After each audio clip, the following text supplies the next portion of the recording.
Salut à tous, bienvenue sur cette nouvelle vidéo. Aujourd'hui, je ne suis pas tout seul, ça change. Je suis avec Romain qui est juste à mes côtés. Salut Romain. Salut Wilfried, bonjour à tous. Alors Romain, vous ne le connaissez pas, je pense, parce qu'il n'est jamais apparu sur ma vidéo. C'est la première fois. Avec Romain, on bosse ensemble depuis maintenant quelques mois. Il est coach officiel chez BeMove, c'est-à-dire en fait qui vous aide en coaching individuel. C'est lui en fait qui va aider les élèves BeMove à progresser en coaching individuel quand les gens ils ont besoin vraiment d'avoir un accompagnement particulier. Aujourd'hui, donc, il vient un peu plus dans la lumière et on va discuter ensemble de l'alimentation anti-inflammatoire. Juste avant de démarrer, Romain, est-ce que tu peux te présenter justement pour que les gens te connaissent mieux? Bien sûr, avec plaisir. Alors moi au départ, je suis biologiste de formation et puis j'ai travaillé dans le secteur de la santé pendant pas loin de 20 ans à peu près. Et puis ensuite, je me suis formé à la naturopathie et plus récemment, j'ai été certifié, j'ai passé une certification de coach en nutrition intégrative. Voilà, donc ça fait 4 ans à peu près que je fais du coaching maintenant. Ok, voilà, donc un beau background comme on dit, parfait du coup pour aider les personnes qui ont besoin d'aide en coaching individuel. Donc aujourd'hui avec Romain, on va discuter ensemble, donc n'hésitez pas à faire autre chose pendant ce temps-là, vous n'êtes pas obligé de rester devant l'écran parce que ce sera plutôt en mode podcast on va dire. On va discuter de l'alimentation anti-inflammatoire, sujet qu'on connaît bien chez BeMove, j'aborde très très souvent ce sujet. Et aujourd'hui on va parler notamment de comment y aller étape par étape, parce que je sais que pour beaucoup de personnes c'est compliqué, il y a pas mal de zones d'ombre, de comment y aller progressivement, de comment bien faire les choses. Donc, c'est ce dont on va discuter avec Romain. Donc, toi, Romain, quand tu aides des personnes justement à changer d'alimentation, imaginons par exemple une personne qui vient d'un monde où elle mange pas forcément sainement, tu vois, genre un peu l'alimentation traditionnelle française, avec pas mal de viennoiseries, pas mal de peut-être un peu de produits transformés, etc. C'est quoi les bons conseils que tu vas essayer de donner au démarrage à la personne pour changer d'alimentation, pour aller vers une alimentation saine? C'est quoi les trucs pratico-pratiques du démarrage? En général, ce que j'aime bien faire, c'est déjà le faire prendre conscience de ce qu'il mange. Donc, je leur fais faire un petit journal. Je leur fais écrire un petit journal de l'alimentation qui note en fait ce qu'ils mangent déjà pour avoir conscience. Parce que souvent, on mange sans même y penser. On grignote un truc. Le matin, on a l'habitude de manger, je sais pas, la brioche, des trucs tout préparés pour aller vite. Et on se rend pas forcément compte. Et donc ça, je pense, c'est une première étape qui est simple à mettre en place. Déjà, c'est une prise de conscience. Une fois justement qu'on a fait ce travail-là, ça permet d'avoir une base pour voir comment on peut optimiser. Et puis aussi peut-être définir les étapes pour ne pas y aller justement, comme tu le disais, de façon trop brusque, parce que déjà le corps n'aime pas être brusqué. On n'aime pas être brusqué non plus.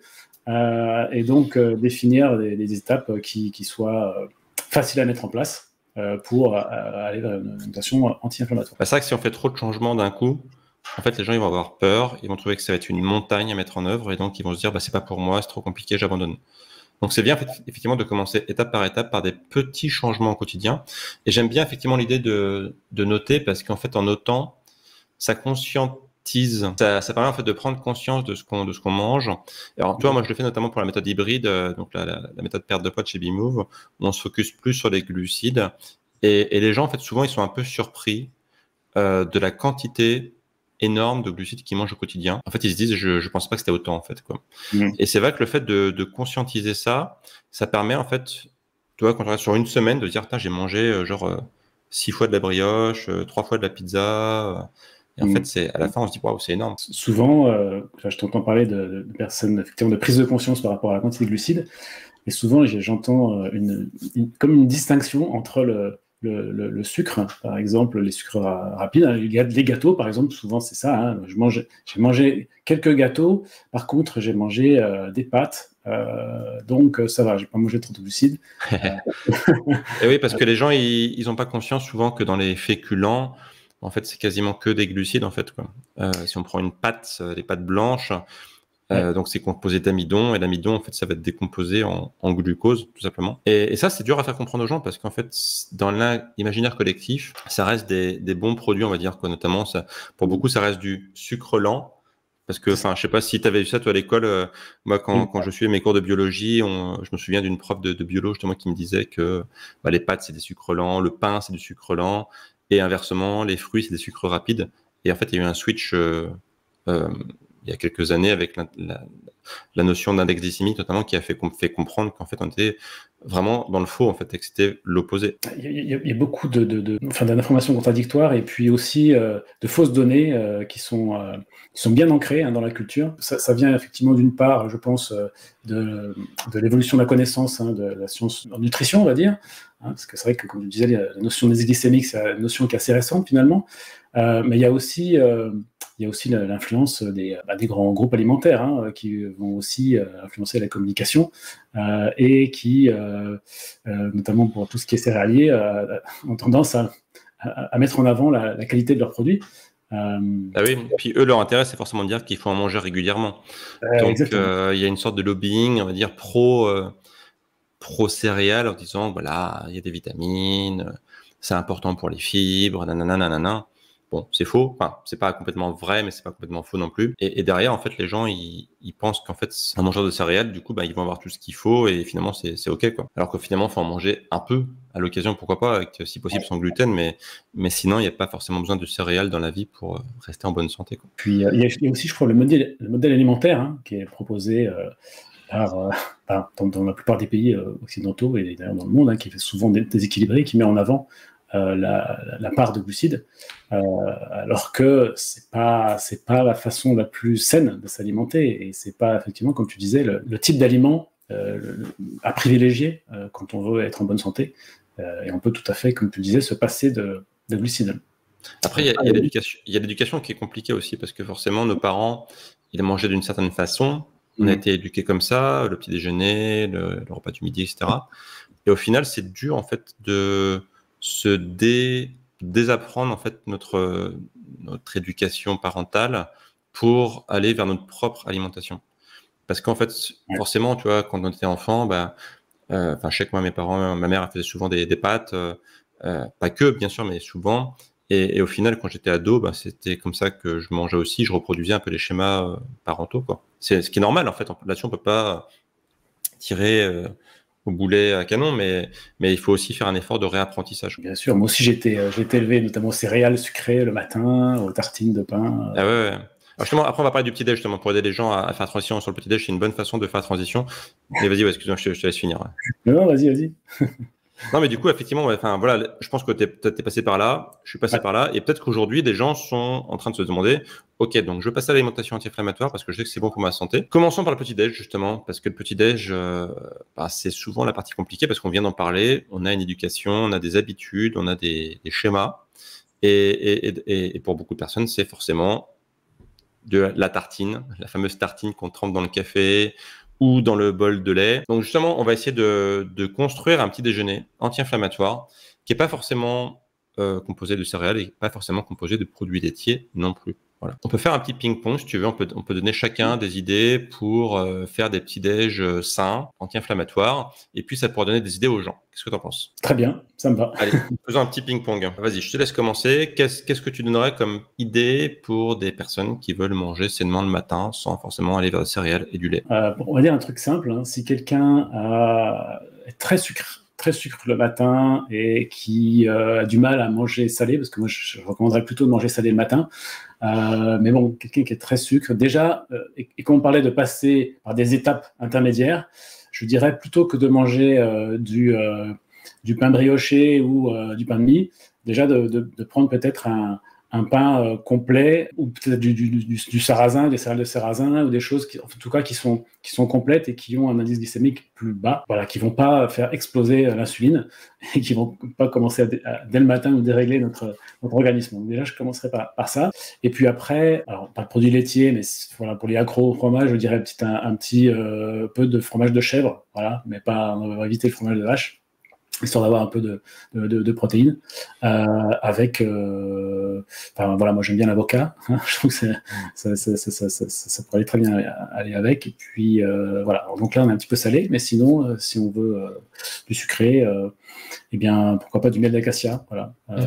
Bien le miel d'acacia parce que c'est un indice glycémique assez bas et c'est très riche en nutriments. Okay, moi j'aime bien l'idée parce qu'en fait ça permet de pas faire un saut brutal, parce que si on dit à quelqu'un, voilà, avant manger de la brioche avec du Nutella, si on dit du jour au lendemain, maintenant ce sera des œufs.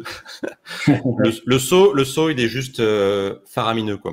Et je pense que la personne va dire non, en fait j'aime pas manger des œufs le matin. Et j'aime bien l'idée effectivement de dire écoute, continue ce que tu fais, mais juste va vers une alternative plus saine. C'est pas forcément l'idéal, mais c'est plus sain. Exactement. Effectivement, j'aime bien effectivement l'idée du pain complet. Pourquoi pas aller vers un pain au levain, par exemple. L'avantage du pain au levain, c'est que il est un peu moins riche en gluten, parce qu'il y a pas mal de bactéries justement qui ont servi à la préparation du pain. Et ces bactéries, en fait, elles vont notamment digérer une partie du gluten. Donc le pain au levain, c'est une très bonne alternative, je trouve, au pain traditionnel. Il est beaucoup plus digestible aussi. En général, les gens, ils digèrent bien le pain au levain et ça se passe bien en général, quoi. Donc c'est vrai que ça peut coûter un peu plus cher, ça peut être un peu plus dur à trouver, mais je pense qu'il faut essayer de faire perdurer le pain au levain parce que c'est une bonne tradition et vu ses avantages par rapport au pain classique, au pain blanc ou à la brioche ou au croissant, etc., c'est quand même pas négligeable, quoi. Donc n'hésitez pas à demander à votre boulanger s'il fait du pain au levain. Ça, c'est cool, s'il en fait. On peut en trouver dans certaines grandes surfaces. C'est un peu rare, mais on peut en trouver, je pense. Voilà, faut que vous fassiez un travail d'enquête parce que ça va dépendre de l'endroit où vous vivez. Ça va dépendre des boulangers qui y a autour de vous. C'est vraiment pas garanti que ça va être facile, mais voilà, si vous pouvez en trouver, allez-y. Et si vous n'en trouvez pas, eh bien, pourquoi ne pas essayer de le faire vous-même, en fait? Aujourd'hui, voilà, il y a pas mal de machines à pain qui sont en vente. Et on peut faire son pain au levain soi-même, en fait.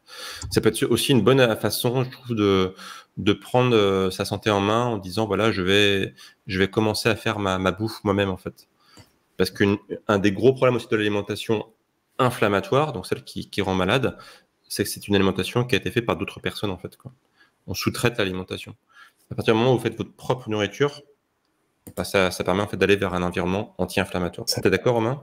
À 100%, hein. Je pense que même sans forcément faire des choses compliquées, à partir du moment où on fait nous-mêmes, en fait, on sait ce qu'on met dedans déjà. Ouais. Ça change tout. Et puis, on peut choisir nos ingrédients, des ingrédients sains, des ingrédients complets. Quel que soit notre niveau, on va dire, en cuisine, on peut faire des choses très simples, très rapides et totalement équilibrées. On pourra en reparler peut-être, je pense, tout à l'heure. Ouais. Et justement, là, j'anticipe par rapport à ce qu'on va parler peut-être par la suite, mais si je prends l'exemple assez bête, des gens qui vont acheter des salades, par exemple, le midi, lorsqu'ils sont au boulot parce qu'ils n'ont pas le temps, donc ils vont dans une supérette du coin, acheter une salade, c'est les sous blister, là. Ils vont se dire, bon, c'est bien les salades toutes faites parce que, du coup, j'ai pas la faire, et puis, c'est de la salade, donc c'est sain. Et en fait, souvent, il faut aussi être un peu curieux, regarder la liste des ingrédients, et dans ces ingrédients, en fait, il va y avoir, pas mal de choses qui sont pas très bonnes pour la santé.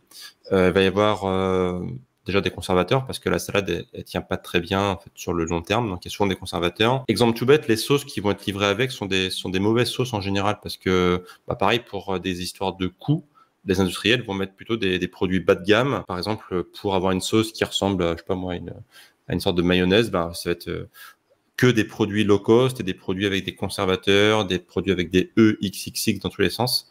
En fait, il peut y avoir des faux amis, quoi. La salade du commerce n'est pas forcément une salade saine. Alors, c'est peut-être, si on doit mettre une hiérarchie, c'est peut-être un peu mieux que le McDo, on va dire. Mais quand même, faut se méfier de ça. Et effectivement, voilà, faire une salade soi-même la veille au soir, mettre dans un tupperware, ça peut être une bonne solution, quoi. Au moins, on maîtrise ce qu'on fait, quoi. Ça, c'est hyper important. Maîtriser autant que possible, parce qu'on ne peut pas maîtriser intégralement, à moins d'être autonome d'un point de vue alimentation, d'avoir son propre jardin, d'avoir son propre, d'être en autosuffisance, ce qui est le cas de pas grand monde, je pense. Donc, je pense qu'il faut, c'est une sorte de curseur, en fait, quoi. C'est-à-dire, je mets le curseur, en fait, je fais la bouffe moi-même le plus haut possible, dans la limite de mes capacités, de mes moyens. Je rebondis par rapport à ce que tu disais, si tu veux acheter une salade, quelqu'un qui souhaite acheter une salade vite fait, préparée, alors évidemment, si c'est pas une salade composée, il y a évidemment beaucoup d'ingrédients qui vont être complètement inflammatoires et, on va dire, à éviter. Moi, je dirais plus, alors, c'est pas non plus la solution idéale, hein, on parle de solution intermédiaire, mais prendre une salade, mais tout court, hein, avec rien d'autre dedans, et choisir ses aliments à côté, rapidement. Hein, ça peut être, je sais pas, bon, c'est pas l'idéal non plus, hein, mais des tranches de poulet bleu blanc cœur, voilà, au moins, c'est rapide. Quelques tomates cerises, des noix, par exemple. Des noix, voilà. Du coup, on achète les ingrédients séparément, bio de préférence, hein, et on met ça dans un petit bol. Ça prend 2 minutes à préparer, et au moins on sait ce qu'il y a dedans. Ces aliments normalement sains. Brut, ouais. Ils ont pas été. Brut, Enfin, voilà. les noix, c'est des noix. Les tomates, c'est tomates. Alors, elles sont Voilà. pas parfaites parce qu'elles ont forcément peut-être des pesticides, etc. Mais encore une fois, on passe sur des Voilà. solutions moins pires. C'est étape par étape. Exactement, c'est ça. Pour Bon. revenir au petit-déj, on va essayer de donner d'autres idées aux gens parce que le pain au levain, c'est peut-être pas forcément ce qui va plaire à tout le monde. Moi, ce que je pourrais essayer de proposer à des personnes, c'est de faire un petit entremets très simple. La veille au soir, vous mélangez dans un verre, par exemple, des graines de chia avec du lait d'amande, du lait de noisette ou du lait d'avoine, etc. Enfin, un lait végétal. Donc en fait, les graines en fait vont se gorger en fait d'eau et vont prendre plus de place. Et donc ça va solidifier un petit peu le mélange. Alors si vous voulez avoir les proportions exactes, n'hésitez pas à aller voir sur Bimove. On a pas mal de recettes. Vous tapez notamment entremets aux graines de chia, chia, Bimove, Bmove. Vous aurez une recette complète. Et l'avantage c'est que c'est super simple à faire parce que un entremets comme ça, enfin, faut juste le préparer la veille au soir, mais mettre dans un verre du lait d'amande, des graines de chia. Bon, ça prend, allez, 30 secondes. On met au frigo et le lendemain, c'est prêt en fait. Et l'avantage, c'est qu'on peut aussi mettre un peu de sucre, entre guillemets. Donc, on met du sucre de coco, qui a un IG qui est plutôt raisonnable. On peut mettre, pourquoi pas, comme je disais, un bon miel, pourquoi pas, pour donner un petit goût sucré. On peut y mettre aussi, ce que j'aime bien faire, moi, c'est y mettre des fruits rouges. Donc, pareil, là, les fruits rouges, dans l'idéal, il faudra avoir des fruits rouges qui soient en bas de chez soi, bio, sans pesticides, sans insecticides, qui ont été élevés avec amour, mais on sait que ça, c'est compliqué. Bon, en solution intermédiaire qui est abordable pour tout le monde, c'est d'avoir des fruits congelés. Ça, l'avantage, c'est qu'en général, il n'y a pas de conservateur, parce que c'est du surgelé, donc il n'y a pas de conservateur. Et c'est brut, c'est-à-dire que les fruits sont vraiment cueillis à temps et sont surgelés aussi très rapidement, ce qui fait qu'il n'y a pas de perte de qualité sur les aliments. Et donc, vous mettez dans une petite coupelle donc des fruits rouges. Donc, ça peut être un mélange genre framboise, fraise, myrtille. Vous mettez à côté de votre verre. Et pendant la nuit, donc ça va décongeler tranquillement dans votre frigo. Et le lendemain matin, pouf, vous mélangez les deux. Et voilà, vous avez une sorte de yaourt, on va dire, aux fruits, qui va bien vous remplir l'estomac parce que les fibres, justement, des graines de chia remplissent bien l'estomac. Et en plus, c'est que des index glycémiques qui sont bas, donc ça va pas vous faire de pic de glycémie. Et voilà, je trouve ça plutôt pas mal, quoi. Qu'est-ce que tu en penses comme petite recette, Romain? Moi j'adore, j'en fais souvent d'ailleurs, et je trouve que c'est très ludique aussi pour les enfants, et c'est très simple à faire. Du coup, ma fille, des fois, elle en fait, enfin régulièrement d'ailleurs, puis elle adore, puis elle peut mettre des fruits dessus, elle peut mettre ce qu'elle veut dessus. Alors évidemment, l'idéal c'est qu'ils ont des fruits rouges, mais bon, ça peut être des morceaux de banane, ça peut être des morceaux d'autres fruits, mais au moins c'est simple, c'est rapide et c'est très bon. Voilà. Exactement, c'est super bon. Ça, c'est important aussi. Tu fais bien de le signaler. Tout ce qu'on essaie de vous donner là, ce sont des solutions qui sont accessoirement bonnes en termes de goût. Parce que si on va vers une alimentation santé qui n'est pas très appétissante et qui donne pas envie, c'est pas tenable sur le long terme. Donc bien sûr, effectivement, c'est bon. Est-ce que tu as une autre idée de petit déjeuner? Alors, je pensais à. Alors, faut avoir un petit peu plus de temps, mais j'adore. Ça peut être pour le week-end, par exemple aussi. Pour le Là, on a week-end. plus de temps. Ouais. Voilà, pour le week-end, ce qui peut être sympa. Ce que j'adore faire, moi, c'est des pancakes. Ah ouais. C'était ma prochaine idée, tu m'as piqué. Ah. En plus, la recette Bimove, elle est top. Hein. Elle marche bien, ouais, elle est assez facile à faire. Ouais. C'est très rapide, très simple, et c'est excellent. Donc avec une banane, avec 2 œufs, avec la poudre d'amande aussi. Poudre d'amande, ça donne un petit goût, un petit peu comme de la frangipane un peu, mais c'est vrai. Du coup, le goût est très très bon. Et puis voilà, pas besoin de farine, pas besoin de rajouter de sucre. Il y a tout ce qu'il faut. C'est complet et voilà, c'est pas très long à faire, un petit peu plus que le pudding de graines de chia par exemple. C'est top quand on a un petit peu de temps. Puis après, on peut mettre du topping dessus, on peut mettre quelques amandes, un peu de miel, pourquoi pas. Voilà, ça peut être sympa. Quoi. Ça peut être une chocolat de maison aussi, parce que ça, tu parles de Nutella. Moi, j'aimerais bien aussi, tu vois, par exemple, faire une petite chocolat de maison en mélangeant, par exemple, des morceaux de chocolat à 80-90%. Pareil, un lait d'amande dans une casserole, on fait revenir tout doucement, genre c'est plutôt bain-marie par exemple. On mélange ça et du coup ça fait une sorte de chocolat fondu, ça peut être très très bon. On peut mettre pareil un petit peu de sucre de coco si on veut une touche sucrée, pourquoi pas une petite touche de miel si on veut aussi de la touche sucrée. En fait là voilà, on vous donne des pistes, après c'est forcément adapté par rapport à vos goûts, par rapport à ce que vous souhaitez, mais voilà, ça peut être des pistes. Disons que tout est faisable maison en fait, quoi. Il faut juste y passer un peu de temps. Et dans tous les cas, vous ne pourrez pas avoir une alimentation santé si vous n'y passez pas un peu de temps. Si vous dites que vous allez toujours sous-traiter votre alimentation à quelqu'un d'autre, bah forcément, vous allez avoir des choses qui ne vont pas. Donc, il faut accepter de passer un minimum de temps à faire la cuisine.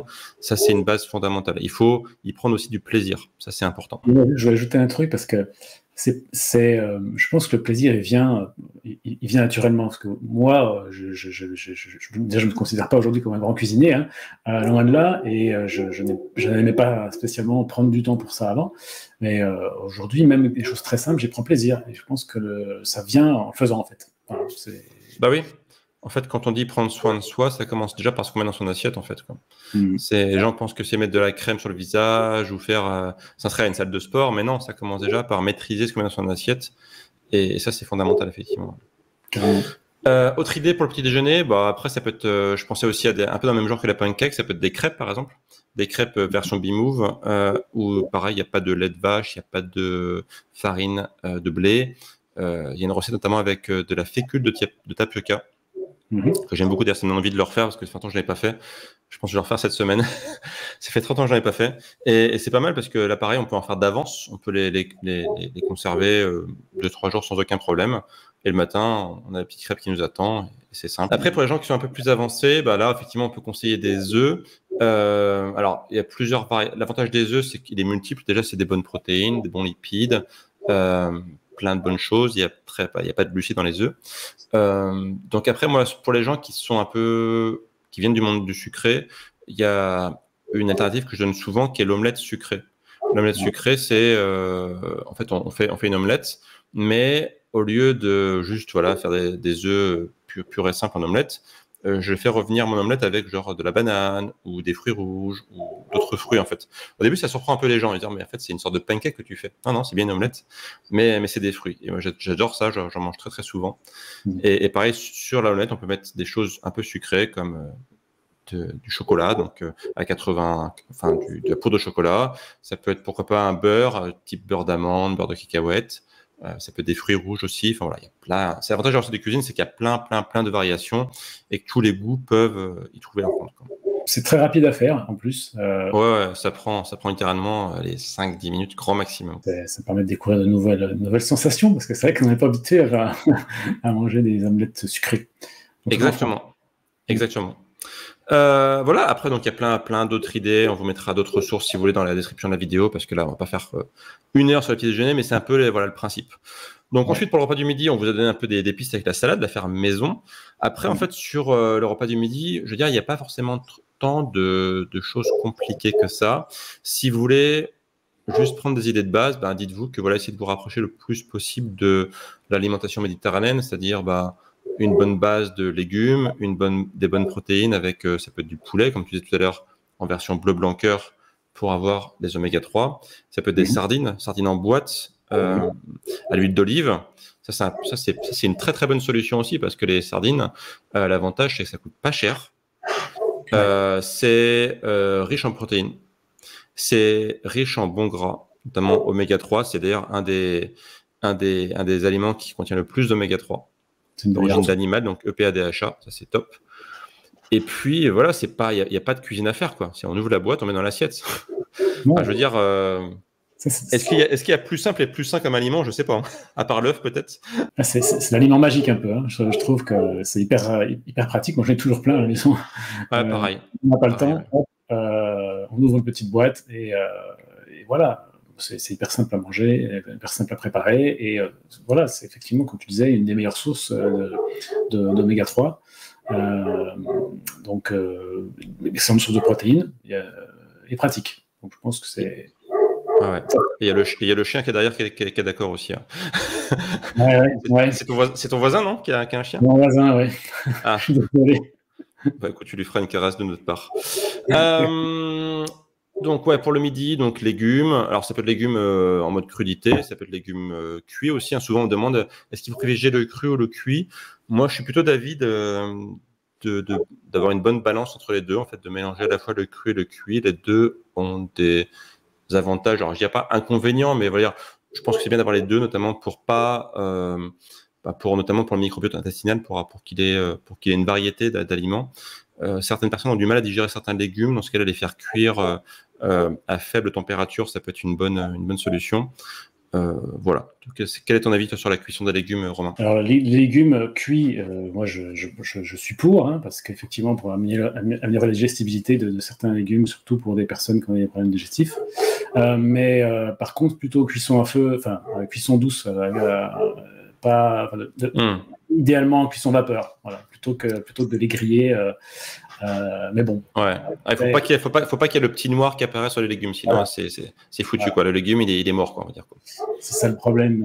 Effectivement, on risque de perdre tous les bienfaits, entre guillemets, parce que les vitamines à haute température elles vont être détruites. Et puis après, effectivement, tout ce qui est noir, hein, comme quand ça grille, c'est plutôt toxique pour nous. Donc, on vaut mieux éviter ce type de cuisson.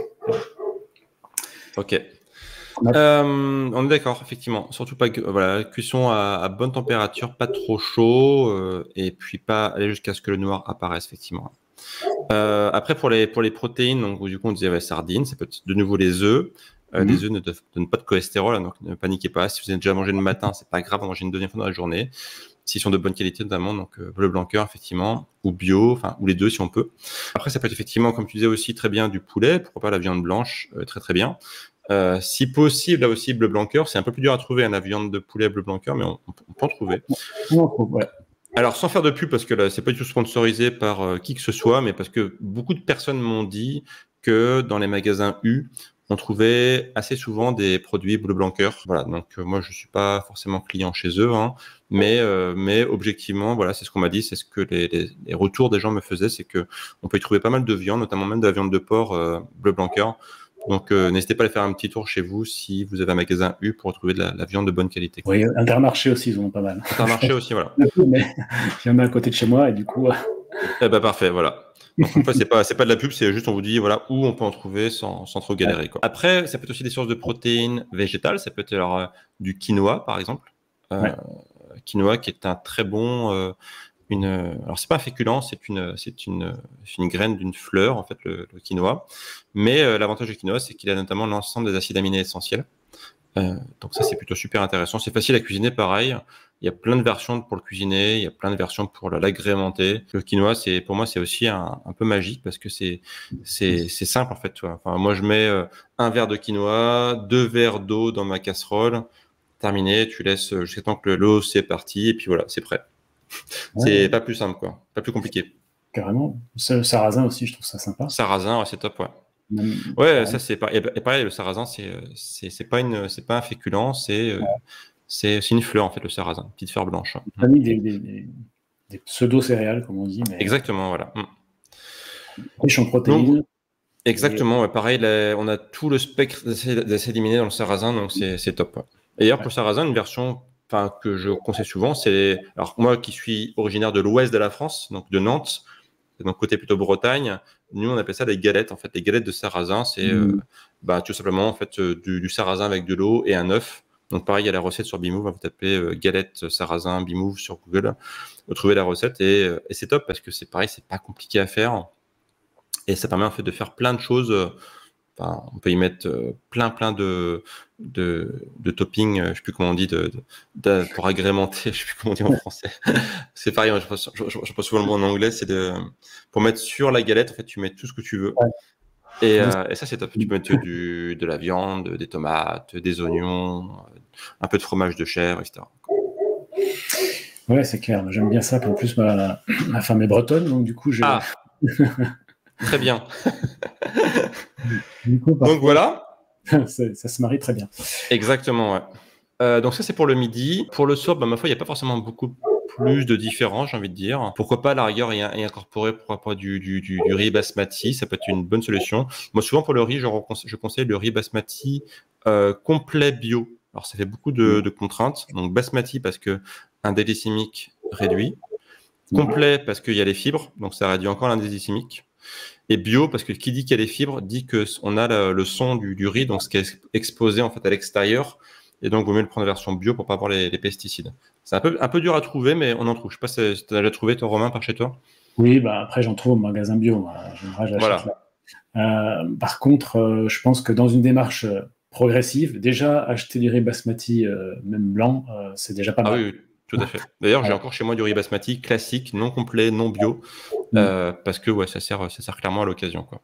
Vaut mieux prendre un riz basmati qu'un riz blanc classique. Clairement, ça fait l'affaire. Ouais.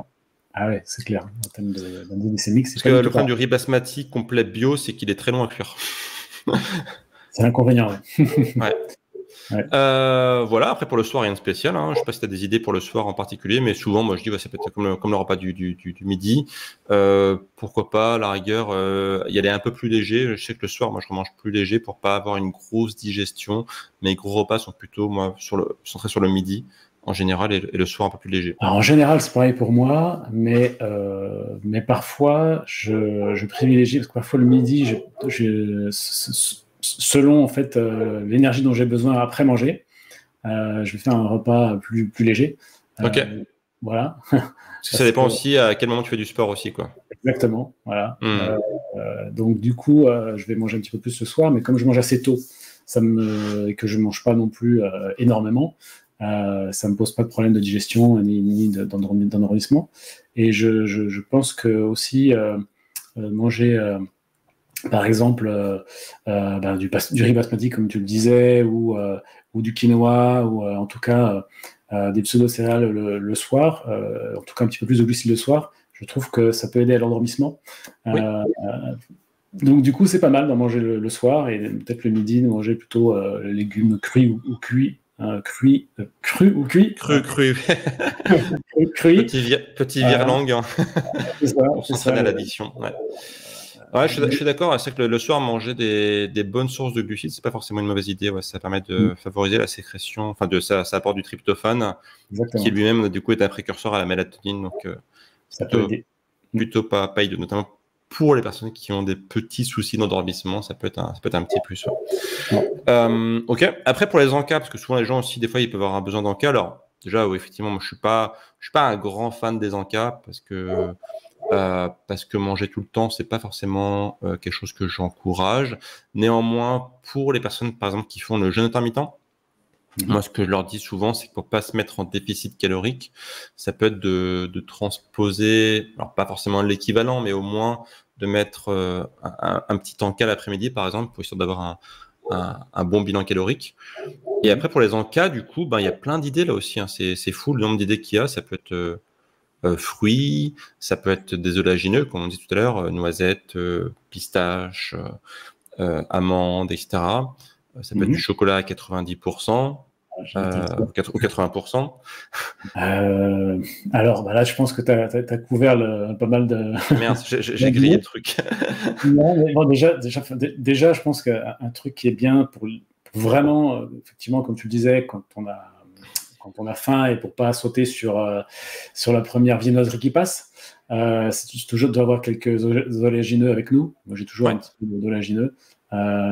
Et pourquoi pas un fruit ou quelques fruits aussi. En tout cas, les oléagineux, c'est pratique à emmener, comme c'est dans une petite boîte, ça peut l'emmener partout. Puis voilà, ça ne fond pas, ça se conserve à température ambiante sans aucun problème. Ça peut durer plusieurs jours, alors que les fruits, c'est vrai que ça peut être problématique. Exactement. Après, pourquoi pas, pareil, dans une démarche de transition, un yaourt grec au lait de brebis avec quelques fruits, ou un yaourt de lait de coco avec je sais pas, une compote maison ou un truc comme ça. Ça peut, et un peu de cannelle, voilà. Ça peut aussi le faire, pourquoi pas.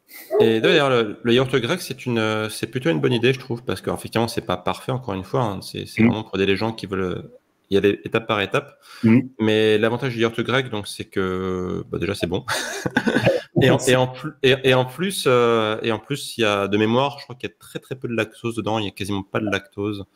Donc, c'est plutôt intéressant. Et si on peut se les prendre en version brebis ou chèvre, pourquoi pas, c'est encore un petit plus. C'est un peu dur à trouver. Je ne sais pas si tu as déjà trouvé, toi, des yaourts grecs, brebis ou chèvre. C'est un peu plus dur à trouver, peut-être. Moi, j'ai la chance d'en trouver quand même pas loin de chez moi. Donc, c'est moins courant. Dans un magasin bio, non? Non, même en grande surface. D'accord. En bio et en grande surface. Eh ben, écoute, parfait. C'est cool. Bon. Donc voilà, l'avantage c'est que c'est plutôt, c'est beaucoup mieux qu'un yaourt traditionnel qui va être composé de pas mal de lait, qui va contenir beaucoup de lactose et donc potentiellement plus problématique pour la santé. Ouais. Voilà, et puis dans ce yaourt grec, effectivement, comme tu disais, on peut y mettre des fruits rouges, on peut y mettre pour pas un petit peu de miel, ça peut être, il y a plein d'idées. Ouais. Après, je pense que j'ajoute juste une petite précision.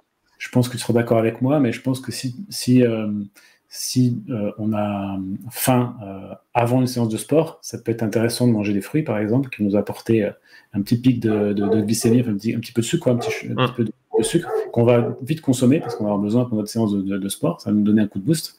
Ouais. Et donc, du coup, de privilégier peut-être ces moments, les encas sucrés, avant une petite séance de sport ou après, pourquoi pas, pour récupérer. Ça peut être pas mal. Je pense que c'est le bon moment, en tout cas, pour manger un encas sucré. Tout à fait. Et c'est vrai que moi, c'est ce que je fais. Typiquement, avant ma séance de CrossFit du midi, je mange une banane en général. Ça permet d'apporter beaucoup de glucides de qualité. Et même si la banane est un peu mûre, effectivement, ça peut faire un petit pic de glycémie. Mais ce qu'il faut comprendre aussi, c'est que, et tu l'as très bien dit, c'est que les pics de glycémie, en fait, en soi, c'est pas forcément problématique tant que c'est pas régulier.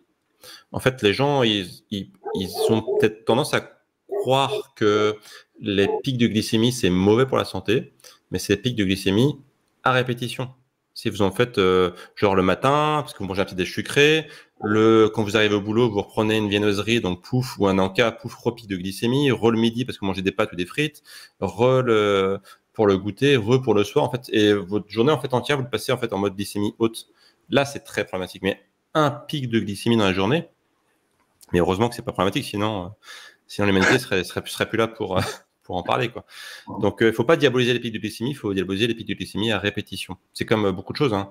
Le stress, c'est pas mauvais, c'est le stress à répétition qui est mauvais.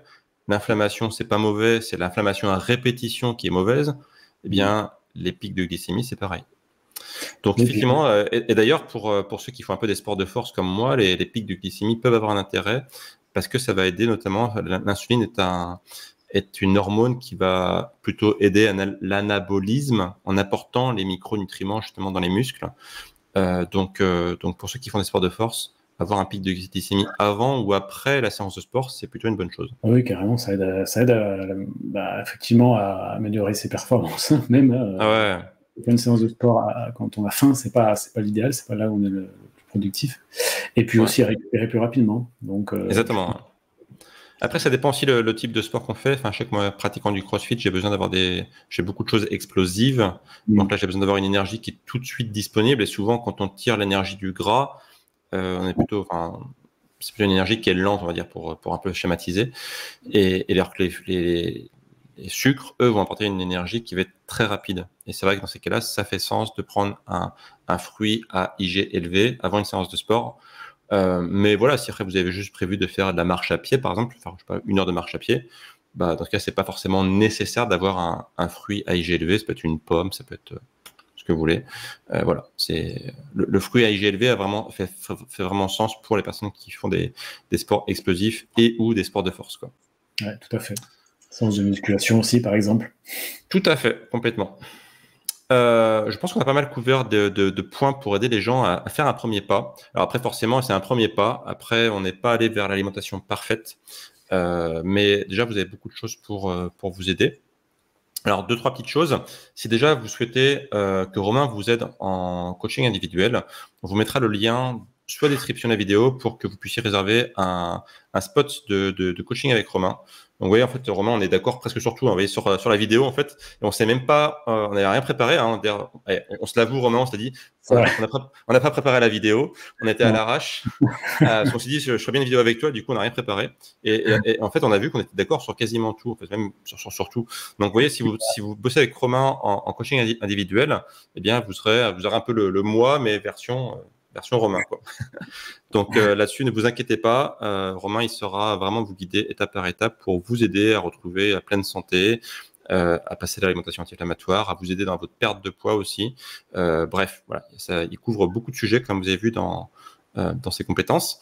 Et puis, donc ça c'est le premier point, donc on vous mettra le lien soit description de la vidéo, et puis d'autres points, on vous mettra aussi des ressources pour vous aider à bien démarrer l'alimentation anti-inflammatoire avec des liens vers des recettes qu'on a évoquées dans cette vidéo.